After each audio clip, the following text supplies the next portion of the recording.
তারা বলছেন জনগণকে ফ্যামিলি কার্ড দিবেন এবং সেইটা দিবেন মহিলাদের হাতে। আবার আরেকদিকে মহিলারা যখন কোনো একটা দলের পক্ষে, আদর্শের পক্ষে, নতুন বাংলাদেশের পক্ষে, ভোটের পক্ষে ভোট চাওয়ার জন্য বের হচ্ছেন, একদিকে ফ্যামিলি কার্ড, আরেকদিকে মা বোনদের গায়ে হাত। দুইটা তো একসাথে চলে না। এ দিয়ে কি বার্তা দেওয়া হচ্ছে জাতিকে? বার্তা দেওয়া হচ্ছে আগামীতে এমন কোন দল যদি ক্ষমতায় আসে যারা এখনই গায়ে হাত দেয়, তাদের কাছে বাংলাদেশের একজন মা বোন নিরাপদ হবেন না। এই গণভোটে বাহ্যিকভাবে যাই হই, ভিতরে ভিতরে কেউ নাখুশ। এই গণভোট হলে আর ফ্যাসিবাদী কায়দায় দেশের শাসন ত্রাসন চালানো যাবে না। এই গণভোট হলে জনগণের সম্পদের উপর হাত দেওয়া যাবে না। এই গণভোট হলে দলীয় চাঁদাবাজির রমরমা ব্যবসা চলবে না। এই জন্য কেউ কেউ গণভোটে সন্তুষ্ট না, কিন্তু মুখ খুলে বলতে পারছিল না, কারণ 18 কোটি মানুষ গণভোটের হায়ের পক্ষে। ইনশাআল্লাহ আল্লাহ যদি আমাদেরকে দেশ সেবার সুযোগ দেন, যশোরকে আমরা শহরকে সিটি কর্পোরেশনে উন্নীত করব। প্রিয় যশোরবাসী, মেডিকেল কলেজ, সদর হাসপাতাল, জলাবদ্ধতা, ভৌত অবকাঠামো, যোগাযোগ ব্যবস্থা, এ সমস্ত বিষয়ে যে সমস্ত দাবি উত্থাপিত হয়েছে, এগুলা কোনো অযৌক্তিক আহামরি কোনো দাবি নয়, এগুলা অত্যন্ত যৌক্তিক দাবি। আমরা নির্দ্বিধায় কথা বলতে পারি, আমাদের প্রতীক হচ্ছে দাড়িপাল্লা।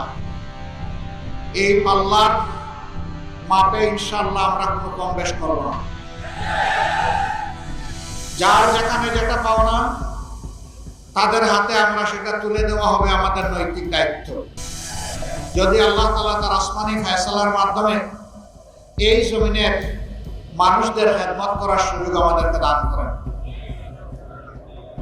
সে সুযোগটা আসবে জনগণের হাত দিয়ে। উসিলাটা হচ্ছে জনগণের হাত 12 তারিখ। অতীতের বস্তা পচা রাজনীতি এবং রাজনৈতিক বন্দোবস্তকে পরিবর্তন করে নতুন রাজনীতির সূচনা করা, এবং সেই রাজনীতি হবে জনগণের রাজনীতি। এই রাজনীতি কোনো পরিবার বা কোনো দলের রাজনীতি হবে না, একেবারেই খাঁটিভাবে হবে জনগণের রাজনীতি। এই জন্য আমরা যেখানেই গিয়েছি স্পষ্ট করে বলেছি, আমরা আমাদের দলের বিজয় চাই না, আমরা চাই 18 কোটি মানুষের বিজয়। যেদিন সমাজে ন্যায় এবং ইনসাফ কায়েম হবে, সত্যিকার অর্থে সেদিনই 18 কোটি মানুষের বিজয় হবে, এর আগে হবে না। এই গণভোটে বাহ্যিকভাবে যাই হই, ভিতরে ভিতরে কেউ নাখুশ। এই গণভোট হলে আর ফ্যাসিবাদী কায়দায় দেশের শাসন ত্রাসন চালানো যাবে না। এই গণভোট হলে জনগণের সম্পদের উপর হাত দেওয়া যাবে না।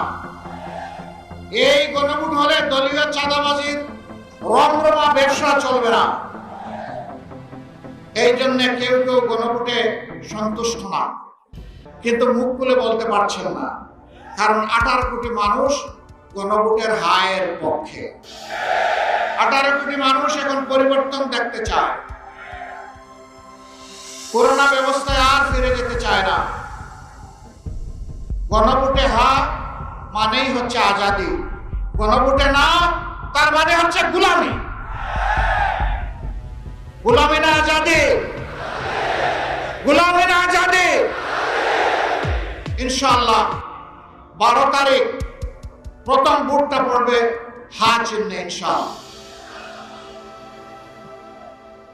হা ভোট যদি বিজয়ী হয়, বাংলাদেশ জিতে যাবে। হা ভোট যদি পরাজিত হয়, বাংলাদেশ হেরে যাবে। আমরা বাংলাদেশকে ইনশাআল্লাহ হারতে দিব না। জনগণের ভালোবাসা সমর্থন নিয়ে হা ভোট বিজয়ী হবে, বাংলাদেশ বিজয়ী হবে ইনশাআল্লাহ। দ্বিতীয় ভোটটি হচ্ছে সরকার গঠনের জন্য সমর্থন জানানো। হা ভোট বিজয়ী যদি না হয়, কোনো সরকার গঠন করে কোনো লাভ হবে না জনগণের। আগে বৃত্তি হচ্ছে হাবুজ, এরপরে কাকে দেব? পরিষ্কার আমাদের মধ্যে অবশ্যই নিজেদের কর্মসূচির প্রতিযোগিতা হবে, এটাই তো স্বাভাবিক। নিজেদের যুক্তি আদর্শ নিয়ে জনগণের কাছে যাব, এটাই স্বাভাবিক। কিন্তু আমরা মাঝে মাঝে একেবারে পরস্পর বিরোধী কিছু জিনিস দেখি।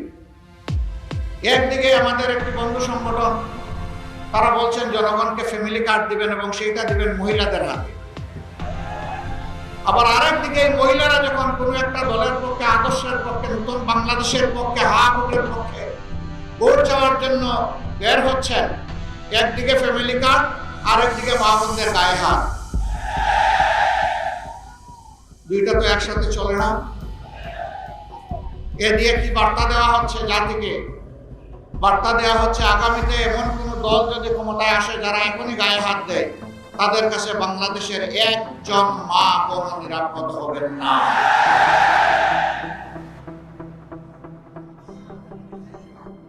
আপনারা আপনাদের আদর্শের কর্মসূচির প্রচার করুন, আমরা আপনাদেরকে ওয়েলকাম করব। কিন্তু আমাদের আদর্শ কর্মসূচির প্রচারে আপনারা বাধা দেওয়ার কে? আপনি বাধা দিতে পারেন না। আমাদের কোনো মা বোন, আমার কোনো সহকর্মী যদি নির্বাচনী কোনো আচরণ বিধি ভঙ্গ করে, সেটা আপনি যথাযথ কর্তৃপক্ষকে বলুন, তারা প্রয়োজনে আমাদের বিরুদ্ধে ব্যবস্থা গ্রহণ করবে, আমরা সেই ব্যবস্থা মাথা পেতে নেব। কিন্তু আপনি কে হাতে আইন তুলে নেওয়া? আপনি কে আমার মা বোনকে টিজিং করা? আপনি কে আমার মা বোনদেরকে বেশিং করা? আপনি কে তাদের গায়ে হাত দেওয়া? মনে রাখবেন, আমরা মায়ের পেট থেকে এই দুনিয়ায় এসেছি, আমরা মায়ের দুধ খেয়ে বড় হয়েছি। মাদের বুকের বিছানায় আমাদের নিরাপদ বিছানা ছিল। সেই মাদেরকে আমরা অপমান করতে দেব না। মায়ের জাতির অপমান বরদাস্ত করব না। আর যদি এই ধরনের কোনো আচরণ করা হয়, আমি জাগ্রত পরিবর্তনকামী যুব সমাজ সহ সকলের প্রতি আহ্বান জানাবো,